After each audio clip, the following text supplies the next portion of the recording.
This program is brought to you by the Georgia Neurosurgical Institute. For over 50 years, rendering neurosurgical care to patients of all social conditions, treating complicated problems involving the brain, spine, spinal cord, and peripheral nerves, endeavoring to encourage quality care, medical research, innovation, and education on a local, national, and international basis.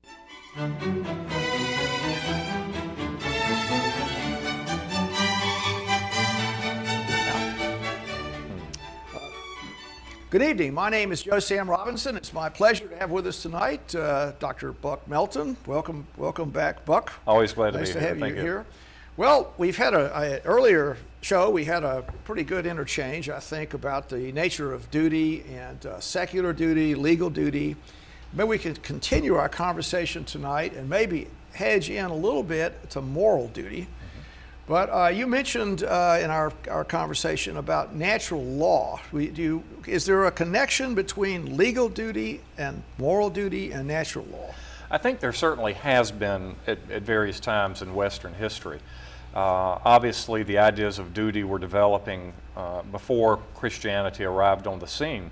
But then you get St. Augustine and St. Thomas Aquinas, who are two of the greatest thinkers by any standard in the Western tradition. And they start adapting some pagan notions of duty to the Christian concept of duty, the Christian concept of duty owed to God. And they also add a great deal to this idea of the natural law. And the natural law is simply the universal ideal of human behavior. A very easy example of natural law is this. I have never heard of, and I do not believe there is, any human culture that has ever existed that believes cowardice is a virtue. Now, cowardice may be expressed in different ways in different cultures. Yes. For the Japanese who subscribes to Bushido, right. It may be cowardly to surrender, right. whereas it may be honorable to surrender in the West on occasion. Right. But they both agree that cowardice is a bad thing. Yes. And so that indicates that it's a natural law of human behavior and human nature, that cowardice is bad and that bravery is good. Yes. So where does duty fit into this? Well, the Christians would say that you have a duty, first of all, to God, yes. To behave correctly, and secondly, a duty to your fellow man, which flows from your yes. duty to God. Yes. And if you are doing that, you're living in concert with natural law, which is really the mind of God and yes. human yes. reason's ability yes. to participate in that, and that is inherently a moral thing to do. So that's good. I think we've sort of put some parameters out there about some kind of appropriate wellspring for our duties, and where everything is in concert with all parties are in concert with one another. The government is the people's will are in consort with God's will. And I will add one little sort of twist to your comment. Actually, in regards to the brain, there's an intrinsic altruistic connection the human brain has. There have been lots of studies about this. It's pretty interesting.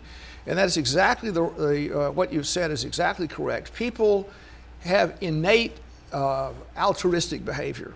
So every person on the earth has some kind of innate desire to help one's fellow human. It's there. And we'd like to create a world where these natural divine tendencies can come forward, and they can be protected by a notion of duty. So that's the ideal. Yes. That's the ideal. Yeah, and that ties in very well because a Christian would accept the idea of duty as a sense of obligation yes. felt in the conscience yes. that you at least ought to be doing if you're even not. Yes. And the idea of loving your neighbor as yourself, it's not yes. a warm, fuzzy yes. emotional yes. thing. Yes. It's an exercise of the will to will yes. the good of the other yes. person. Yes. So one of the things, that's the ideal. However, there's a lot of human duality. I mean, the devil exists out there, yes. human evil exists.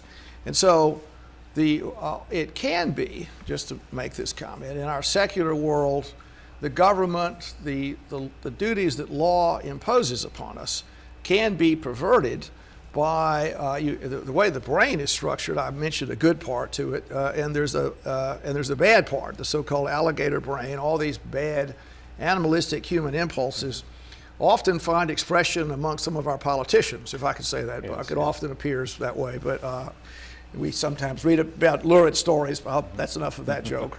But in any event, the government can often put things, they can create systems and duties and responsibilities that are in conflict with moral obligations. And that's not an uncommon conflict, is it? I mean, do you agree with that? Absolutely. And one thing that I have trouble teaching students on occasion is that law and morality need have nothing to do with each other. And you often run into major problems when the legal system sets up an alternate morality, yes, if you will, that in our own history, yes, that in 1850, yes, 1860, slavery was absolutely and yes, completely yes, legal. Yes.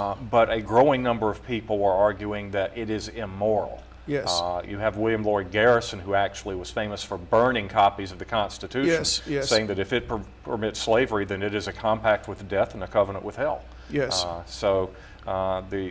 In that case, the conflict, the clash of law and morality produced the bloodiest war we've ever fought. Yes, and so if we go back to those times, I mean, I think people can understand, well, if the government is enforcing slavery, it's in the Constitution, it's in the contract that you didn't sign yourself. You sort of, yes, we mentioned the issue of status. Yes. So your status as an American citizen, yes, say a Caucasian American citizen, a white male American citizen, 1850, yes, that was your status to support this system. Yes. And that was what the law said. And if you violated that law, then the state would punish you. Is that correct? Oh yes, yes. So and you also want to bring in the natural law question of reason once again. Yes. Look at this reasonable system that had been written by the founders. Yes. Now the founders, George Washington, Thomas Jefferson, Alexander Hamilton, yes, they were not Christians in our sense. They were not, yes, evangelical Bible thumping Christians. Yes. They were certainly theists. Yes. And I would say universally their view of God was that he was supremely rational, and yes, had established, yes, a rational, yes, order. Yes. And yet Thomas Jefferson, the author of the Declaration of Independence, that God has given us these rights, that we're all created equal, is a slave owner. Yes. How do you square that? So that tension is there from the very beginning. It's something that Thomas Jefferson yes, took notice of. Yes. I mean, it was a very troublesome thing for him to yes, be in that situation, and I think he might have freed his slaves at the end of his death, or come close actually, when he was through with them, he may have freed some, yeah, but the rest of them paid off his debt. So is that right? Well, Jefferson okay, was a very sanctimonious person. I see. Forgive me. I see. Well, I understand. I understand. Yes. Well, so just to keep talking about a potential conflict that we might see in America these days, could make the comment that the duties that are being imposed by the United States government on its citizens are increasing, and the different, I guess, functionaries of the government, without any without any, I guess, law itself branded by Congress, are putting lots of regulations out there, and these regulations could be in conflict with moral behavior, could they not? Is that a fair statement? And I believe that we've talked about one in the past that is incident to the Affordable Care Act, is the Health and Human Services requirement that religious employers provide contraceptive and abortion benefits, yes, even though they morally have yes, taught for 4 or 5 times before the American government ever yes, existed, yes, that this is absolutely unacceptable. Yes. And that if you're a good citizen, you'll have to do this. Yes. Or else pay the penalty. So the government is getting quite powerful, and and when it makes a gesture to impose a duty, when this is imposed, it's imposed with the idea that some good is coming from it. Is that a fair statement? The government rarely says, we're just going to impose a duty upon you for terrible reasons, where there's always going to be some kind of, presumably, something that comes close to reason. That's why they do it. Or justification might be a better word. Yes, I think in the Anglo-American tradition that's perfectly true, that you see this in governments that are founded on at least the theory or fiction of the social contract, that a duty we're imposing on you brings about a good somewhere. Yes. Now, if you're dealing with autocrats, I doubt that Stalin would ever have to feel like he had to justify things by saying what I'm doing is good. He may have, though. He may have. I mean, what I want to say is that people are often under the, I guess, the sophistry of the state, and the state can. I think if we could say what Hitler or Stalin or some terrible dictator, he would say, well, we're going to like throw a lot of people in the concentration camps. The reason we have to do that is to protect you. We're doing that to protect you, the good people, from these bad people. Or we're going to do something that has an there's some justification to it. There's at least a story as to why they're doing it. It's touted. I could see in a situation where it might be useful to do that, but not as necessary. But it's a matter of degree. That if Stalin doesn't do that and he gets riots or a revolution, then he would certainly have to do that. Well, where I'm going with this is when an American citizen is faced with a choice between what the citizen perceives as a moral responsibility and a non-consensual propagated duty by the state, that as this conflict appears, there's going to be some kind of statement on the side of the state.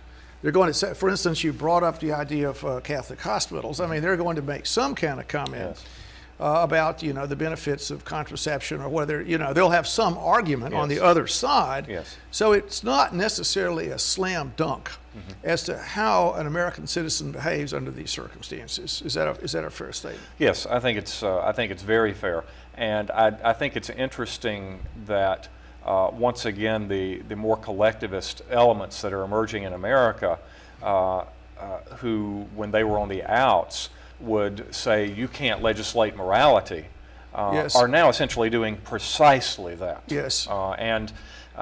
And whenever somebody tells me that you can't legislate morality, I always challenge them to find me a law, any law that is not based, at least at some level, on somebody's idea of morality. Well, now let's talk a little bit about this. So I'm saying there's conflicts appearing, and it's going to appear more frequently, and the government is going to say, these are the reasons we do that. But the government has grown enormously, and it has this cornucopia of benefits that it seems to be offering to American citizens. All kinds of blessings flow from the state, kind of like, I don't know, Louis XIV, the Sun King. He's passing all these benefits out. All these things come from all the great things appear, and the state is becoming very powerful, and you could say, what the state does, it always does for moral reasons.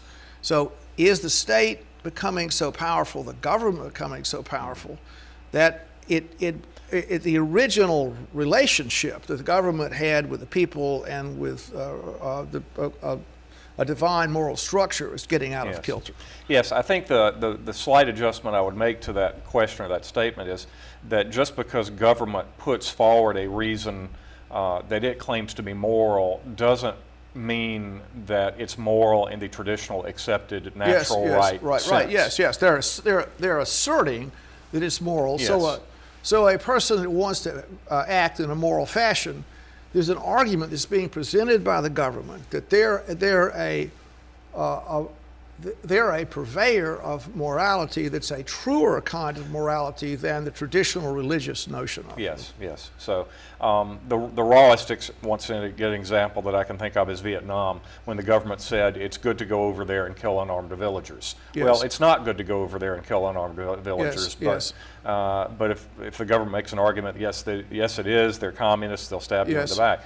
And so the question is, in a modern bureaucratic state, do we see the same sort of thing happen? Yes. That they're calling, and this is perhaps the greatest offense to the natural law, is not to pretend that you're not doing evil, but to actively call evil good. Yes. So if we just to keep talking about this conflict that I think is present and maybe is going to appear as our century goes along, to become more and more in evidence, is the power of the government or the state is just getting so extraordinary, it's almost like, I'm trying to think of the, let's see, when the Pope was carried off in the 14th century to Avignon, there's the Avignon captivity or whatever. The Avignon papacy, yes. Oh, yeah. Babylonian captivity. Oh, Babylonian captivity. All right. Yes. Well, I got that, I think. Yeah, good. very good. Well, it's good I got that. Well, in any event, the idea that all the American institutions, all the, I guess, the supernatural kind of viewpoint about the country could be kidnapped in a way, could it not? Well, it certainly could. If by evil politicians, if the politicians could obtain that power. Yes, and I mentioned Hitler for a minute, and there's some sort of rule that says whoever quotes Hitler first loses. But I'm an historian, and yes. I do see parallels Yes. that Hitler actually stole ideas from the communists. He said, Right. these ideas work to bring you to power. Right. I'm going to establish a state. I'm going to base it on the Darwinistic ideas of Right. the Aryan Superman and create essentially a new statist morality Right. here, which was radically at odds with anything you saw in the Western tradition until then. Yes. And in that sense, Nazism is not right-wing, it's Right, left-wing right, in right. its approach to collectivism and the use of just raw power and the redefining of morality. So I guess sort of where I'm going with this a little bit is the idea of checks and balances. Mm-hmm. So if the individual citizens are not carefully assessing what's going on with government behavior and they have an external viewpoint to the government's activities, then the government can be so powerful it can create all kinds of evil acts, even though it may be in Avignon with, let's say, with whatever kind of, I'm sort of out of my depth here, but you could imagine a situation where it was inappropriate, the robes of the church or the state had been inappropriately Yes. used. Yes. You could imagine a situation Absolutely. like Well, one example that I've been beating the drum about is the Transportation Security Administration, Transportation State, I don't even know what it stands for, the TSA, that I find it almost beyond belief Yes. that what is happening at the gates of every airport in this country is not considered a Fourth Amendment search and Yes. therefore violative of the Constitution. Yes. But the courts have said this is what is called an administrative search. Yes. And by invoking, if you will, a magic phrase, Yes. takes something out of one category, puts it into Right, another. yes. Now, just to keep talking about this, one of the things that I guess you're concerned about that, I'm a little concerned also about when people challenge the government. They say, this is a bad idea. What you're up to here is not a good thing. Those people can be demonized. And attacked and assaulted. And I mean, it's not a very good situation. Should not the government, either the Democrat or Republican or whatever, welcome criticism? Should politicians welcome criticism? Am I asking too much? Maybe I am. You probably are. The image that flashed into my mind was, and I think this was done during World War II. It was a famous series by Norman Rockwell, who is often poo-pooed by the true artists. What a great one! Yes. Are we thinking of the same one? I Freedom think of speech. Yes, we are. That's one of yes. my very famous. Yes. I just like that. If you can, Yes. I'll tell you what it's. Yes, talk about the picture. Well, Rockwell got the idea from, I think, a Vermont town hall meeting that he attended, and everybody was in favor of something except one person. Yes. And Rockwell memorialized it when he stood and spoke, and the picture itself, and it's easy to find for those of you who have Google, that it's shot from a low angle and it's looking up at a man, so it makes him appear to be very tall and stately. He's a common man, he's commonly dressed. He was a common man with a leather jacket, I believe. Wearing a leather jacket, and the whole, people were staring up. And they're all looking at him. There's like the inner light. And he's transfixed, yes, as he says. Transfigured, I would say. Or transfixed on the light, or transfigured by the experience. So that's the way the American system can work. And one of the things that disturbs me a little bit as I see the way the world is going, we have this extraordinary change in the American healthcare system that's on the way, and the duties that are going to be imposed upon me as a practicing physician by that system are not duties that I signed. I didn't sign a contract to do this when I went to medical school. I didn't sign up to do this. The way that I behave or try to is a moral person coming from a whole other kind of discipline, and then the state is starting to intrude enormously. Yes. With the idea they're doing good. And it's going to be very important in the years that come along for people to stand up and just say, well, you know, this is wrong. We're very nervous about this aggregation of power that's occurring. Yes. Well, I think the extension here is that that if you were to object, which, you know, if you object to your congressman, you're one voice among millions, and you're not going to be heard. The inertia of the system. Yes. But if you object, that you will callously be told by the government, if you don't like these duties, then the simple answer is quit practicing medicine. Yes.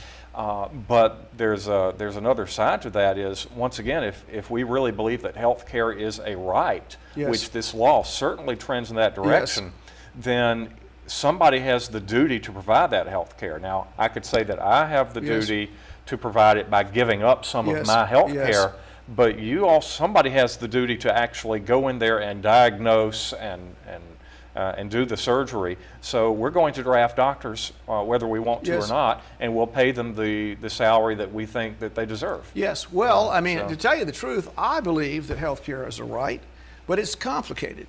It's also a responsibility. And I think some of the reasons we might say it's a right is that the extraordinary progress that's been made in healthcare. It's just, it really didn't make any difference if you went into, in fact, you were probably better to avoid a hospital in 1700 than go into one. Yes.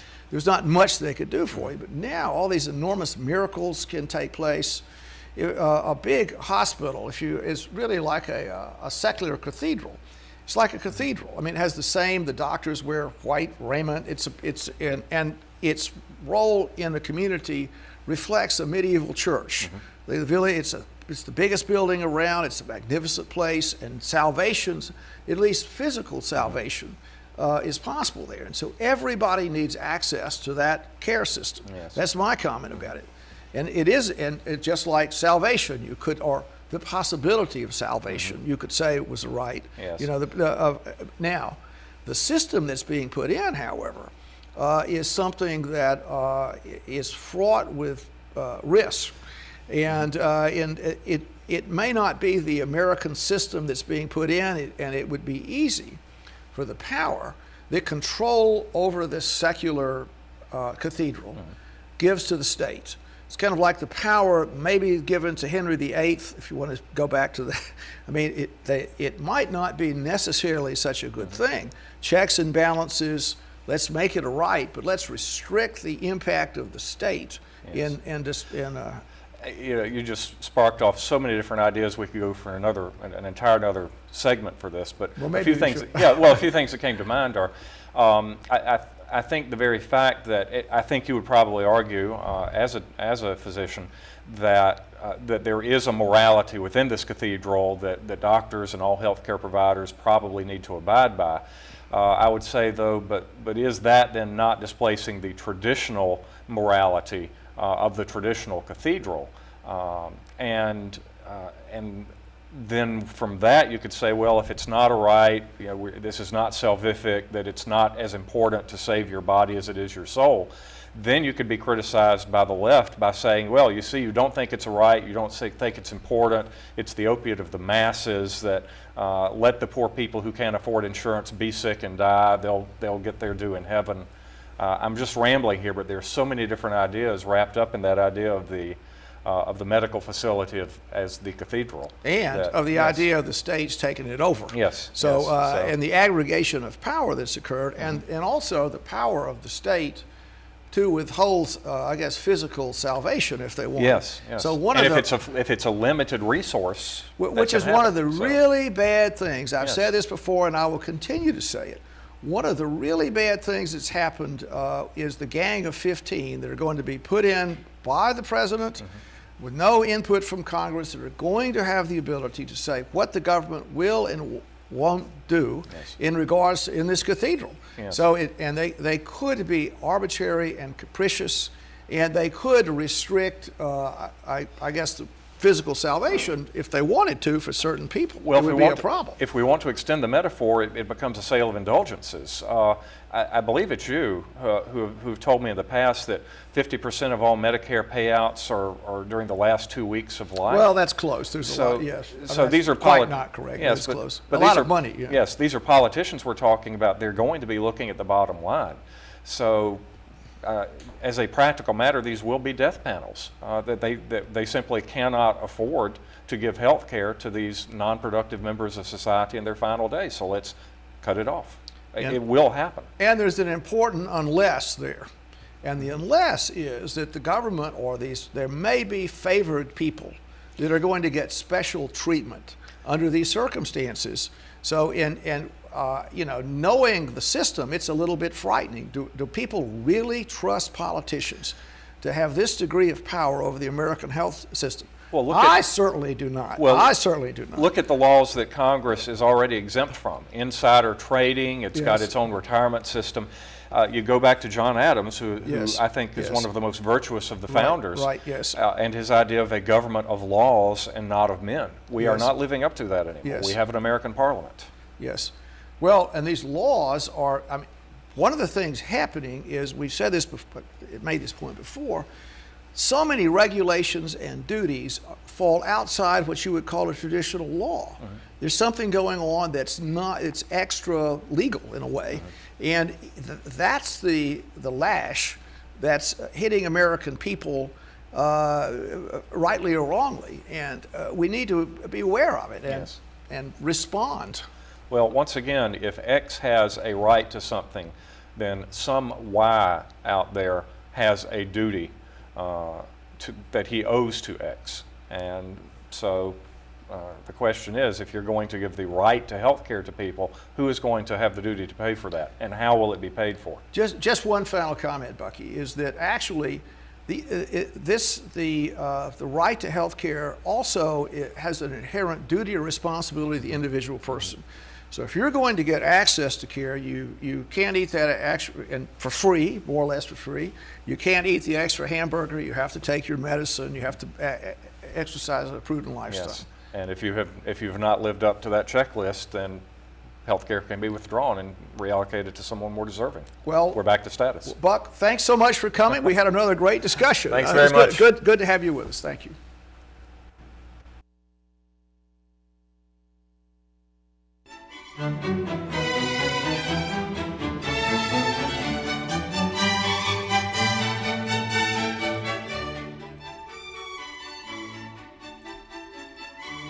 This program is brought to you by the Georgia Neurosurgical Institute.